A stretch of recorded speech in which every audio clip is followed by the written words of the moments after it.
اسجدوا لآدم، یہ بات پہلے ہی کہی تھی، انی خالق بشرا من طین، سورۃ ہجر، سورہ ہجر میں ہے میں بشر پیدا کروں گا، جب ٹھیک کرو روح ڈالو سجدہ کرو۔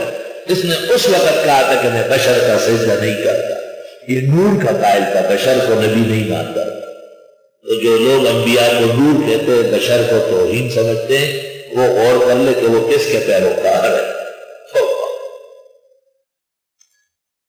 تو پہلا بدعتی دنیا کا ابلیس ہے، اور فرشتوں کو دیکھ کے کر ہی لیتا، جان چھوٹ جاتی تو تکلیف ہو جاتی، تو پہلا غیر مقلد بھی ابلیس ہے، فرشتوں کو دیکھ کے بھی اکڑ گیا۔ شیطان یو سجدہ و نکڑا و پلانت شو اور بے فائدی ورکدہ عمر عبادت شو۔ اور ہم نے کہا فرشتوں سے سجدہ کرو آدم کا، بس سجدہ کیا انہوں نے، مگر ابلیس نے نہیں کیا، انکار کیا اور تکبر، اور تھا یہ اللہ کے علم میں کافروں میں سے۔ وَقُلْنَا يَا آدم، ہم نے کہا اے آدم اسکن انت وزوجک الجنہ، رہیے آپ اور آپ کی بیوی جنت میں، وَقُلَا مِنْهَا رَغَدًا، اور کھاؤ وہاں سے کھل کر، حیث شئتما جہاں چاہو۔ آدم علیہ السلام سجدے وغیرہ ملائک سے فارغ ہوئے، کان یستوحش، روح المانی میں ہے تنہائی محسوس کرتے۔ ایک دن سو رہے تھے، دائیں کروٹ لے کے بائیں طرف ہو گئے اور پسینے آ گئے بہت، اور دیکھا تو ایک خوبصورت حسین جمیل، لمبی چوڑی گوری چٹی، وڈے وڈے سترگے، انا خشتر زل، انا گلاب غنے اننگی، اور داغ نسرین آباد غنے سندے، انا پڑا کھڑو، ہوا بیٹھی ہوئی، من انتے، کون ہے؟ قالت امرا، قال لے، لِأَنَّهَا تَتَكَلَّمُ بِالْمَرَارَةِ، ایک بات اچھی دودھ دو کی ڈیڑھ، عورتوں کی عادت ہے، ایک بات آپ سے بڑی پیارے، دوسرے تیسرے لے کے کڑوی نکلے گی، اس کو پتہ نہیں چل رہی ہے اس کا مزاج۔ کہا کیف خلق، نہیں بس وہ کہ نام کیا ہے؟ قالت حوا، قال لے، لِأَنِّي خُلِقْتُ فِي الْهَوَىٰ فَتَبَسَّمَ مِنْ فَصَاحَتِهَا، پہلے دن سے ہی عورت نے آدم بابا کو حیران کر دیا۔ اوہ کتنی پیاری، اتنی زبردست، ایسی جاذب النظر، اللہ۔ حدیث شریف میں ہے عورتوں کے ساتھ گزارا کرو، انہا خلقت من ضلع الایسر، یہ بائیں پسلی سے پیدا ہے، یہ مطلب ہے۔ بہت زیادہ سیدھا نہیں کر سکتے، ٹوٹ جائے گی، یا طلاق ہو جائے گی یا موت واقع ہو جائے گی، گزارا کرنا پڑے گا۔ اللہ اکبر کبیرہ۔ کبھی کبھی نیک لوگ اور صالحینوں کے گھر میں ذرا زبان دراز ہوتے ہوتی ہے، اور کبھی کبھی فاسق فاجر ہو کے ہاں تابعدار ہو، یہ اللہ کا نظام۔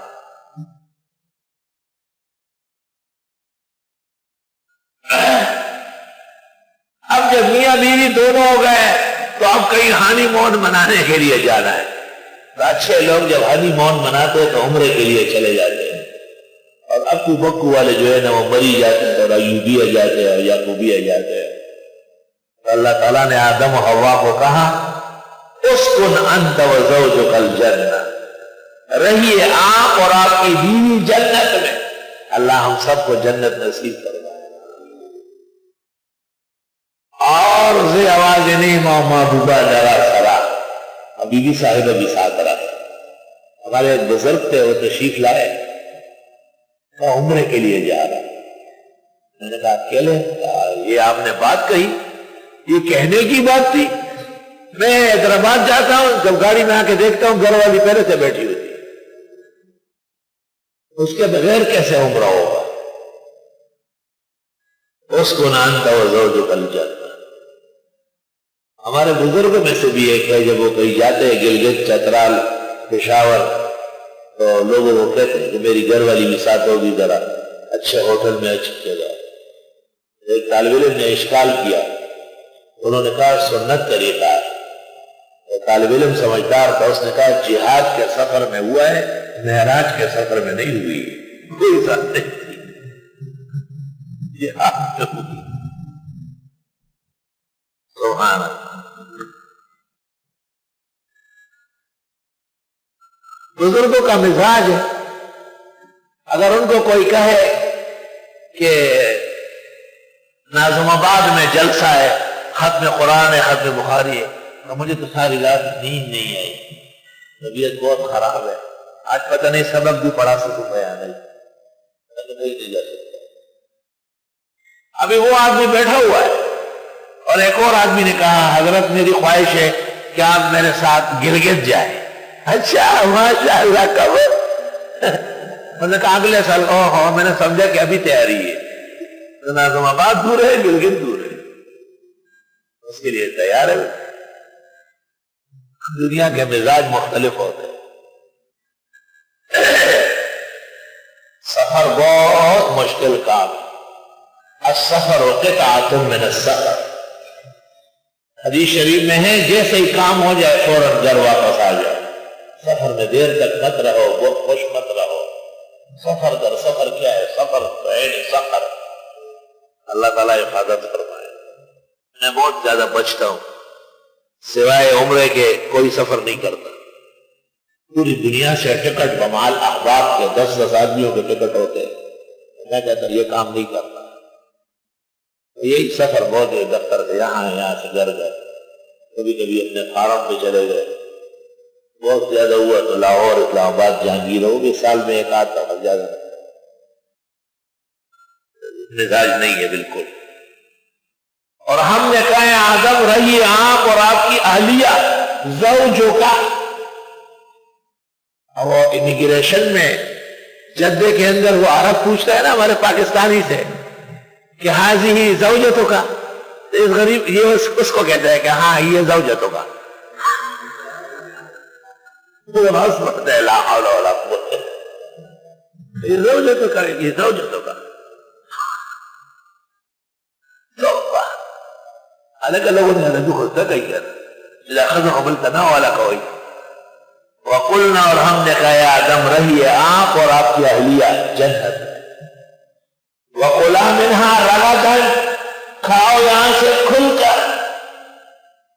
یاد رکھنا دنیا میں کبھی بھی کسی کھانے میں کھل کر ذکر نہیں آیا، کیونکہ یہاں بیماریاں ہیں، تکلیفیں ہیں، پریشانیاں ہیں، وہاں تو بیماری تکلیف سب ختم ہے۔ حیث شئتما، جہاں تم چاہو، وَلَا تَقْرَبَا هَذِهِ الشَّجَرَةَ، نزدیک نہ جانا اس درخت کے، فَتَكُونَا مِنَ الظَّالِمِينَ، تو دونوں ہو جاؤ گے ظالموں میں سے۔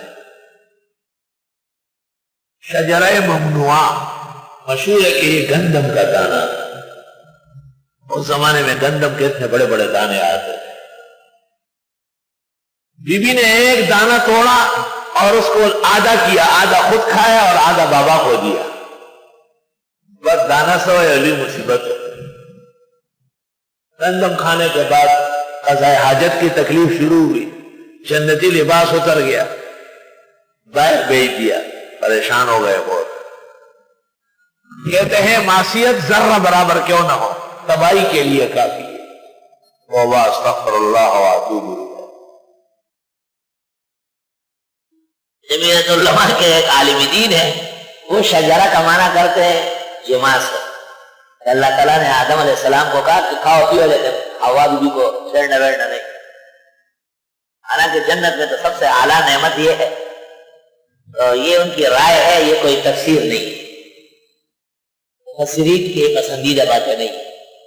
یہ ٹھیک ہے کہ گندم کا دانہ متعین نہیں ہے، عوام میں مشہور ہے، لیکن یہ متعین ہے کہ کوئی درخت ہے اور اس کا پھل تھا، جو آدم علیہ السلام اور حوا بیوی کو ابلیس نے دھوکے سے کھلایا تھا۔ وسوسہ لہما، وسوسہ ڈالا، اور وسوسہ دور سے ڈالا جاتا ہے۔ لیڈر غیر ملکوں میں ہوتا ہے اور خود خراب پاکستان میں کراتا ہے، وسوسہ ڈالتا ہے، غلط احکامات بھیجتا ہے۔